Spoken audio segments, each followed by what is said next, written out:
Okay, so get this right. Imagine Imagine the White House decisions are happening, really fast, left and right. And suddenly they're like facing this crisis that like nobody predicted. They're running out of pens. Whoa, now that's a headline you don't see every day. Exactly. That's why we had to, pick this news report. Mm. It's actually called "A Crisis No One Expected Just Hit the Trump White House."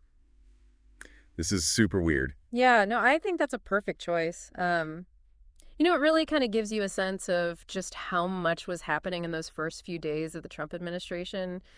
So many executive orders getting signed every time he picked up a pen. It was like, boom, another piece of history. Yeah, it's true. And each one of those pens becomes like a little artifact, right? Yeah. I mean, we're talking about the Resolute desk, all the cameras are there. Yeah. And then those pens themselves, they basically become souvenirs. Exactly. They're not just pens anymore, So, They're like symbols of power, like a physical connection to these big moments. And I think that whole tradition really highlights, how important those decisions are. and, all those pens, everyone wanted one. And I guess they didn't really see it coming. Mm. There's this quote from Andy Boss. He works for the company that supplies the pens to the White House. And he says, "My guess is that he's running low." I love that quote. It's so simple, but it kind of makes you think, right?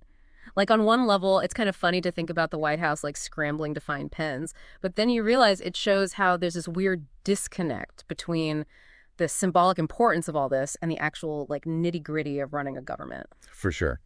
It does make you wonder, like, did they even have a system for ordering more? I mean, were there so many executive orders at the beginning that they just totally, like, overwhelmed the usual process? Yeah, that's a good question. And it shows, maybe there were things they didn't really think about. I mean, even at the very top, with all the planning and resources you'd think they have, sometimes the unexpected happens. And sometimes it's something as small as running out of pens. Totally. Yeah. And, the media definitely didn't miss this story. We've got articles about it from everywhere: the Conservative Tribune, the Associated Press, even Spectrum News, New York One. It was like everyone wanted to talk about the White House running low on pens. It's almost as if it became like the lens people were using to see the whole administration, like the fast pace of the policies, maybe some oversights all kind of summed up by not having enough pens. And this is where I kind of get confused. Was the media really that fascinated by office supplies?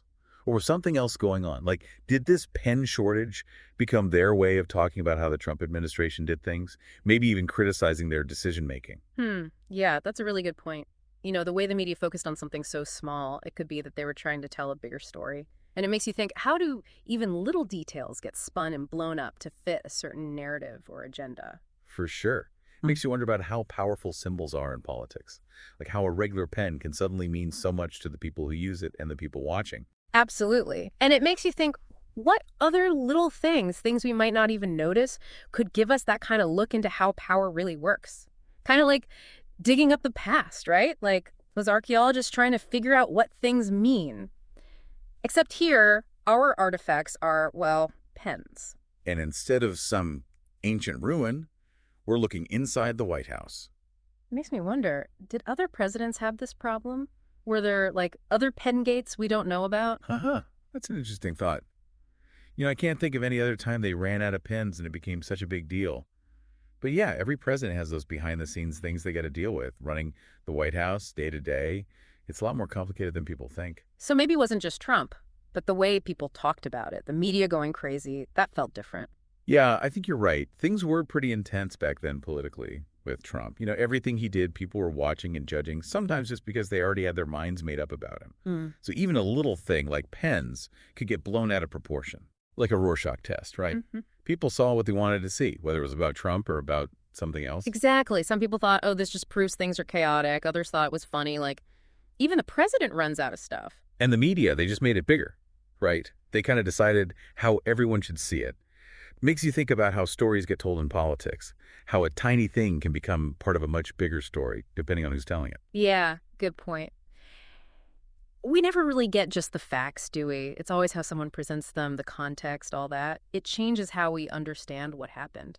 This pen thing by itself, maybe it wasn't a big deal, but because of everything else going on with Trump, it became something else entirely. It's crazy to think about what those pens went through, from office supplies to, like, VIP gifts. They saw history happening. What do you think their story would be if they could talk? Uh-huh. Oh, man. They'd have some stories, wouldn't they? Right there, for all the big decisions, symbols of power, but also just part of the job, you know? It's like a reminder that history isn't just the big speeches and events. It's also all the little stuff, the things we don't even think about happening in the background. Totally. And when we notice those things, we understand things better, get a fuller picture. It's like peeking behind the curtain, you know? So what does all this tell us, this deep dive into the mystery of the missing White House pens? I mean, what does it say about Trump, the media, even ourselves? I mean, it feels like we stumbled onto like a much bigger idea than just running out of office supplies. Yeah, I'd say so. It just shows that even today, you know, with all the technology and stuff, real objects still matter. They can represent things, become like the center of arguments, even give us a peek into how things work, like in the government. Yeah, it's kind of like, you know how people used to read tea leaves? But instead of the future, we're trying to understand what was happening right then. Exactly. And in this case, that simple pen, it gave us a little look into, I don't know, maybe the stress, the way people saw things, even just some of the quirks of the Trump administration. Makes me wonder if, like, way in the future, historians will look at those pens and be like, wow, those were from a crazy time. Maybe they'll end up in a museum or something, along with other everyday stuff that became important because of what was going on. Yeah, you know what? I could totally see that. Just imagine like a display case, and there's a few of those pens. Each one has a little label telling you which executive order it signed, what was happening at the time, how people reacted. That'd be so cool. It wouldn't just be about the policies themselves, but the whole vibe, the arguments, the people who were shaping things back then. Totally. Yeah. And it would be this reminder that history, it's not just the huge moments and speeches. It's also all those little things, the everyday stuff that when you look closer, they tell a much bigger story. So to wrap things up, what's the big takeaway for our listeners from this deep dive into, the strange case of the vanishing White House pens? Maybe it's a reminder to pay attention. Or really look at things, not just what's on the surface, but those hidden meanings, the stories behind the stories. To question what we think we know, dig a little deeper, remember that even the most ordinary thing can have a whole story to tell. And hey, maybe even learn to appreciate a simple pen. Right. Right. After all, it can sign a law, write a letter, even start a huge debate. I think that's a pretty good place to leave it for this deep dive.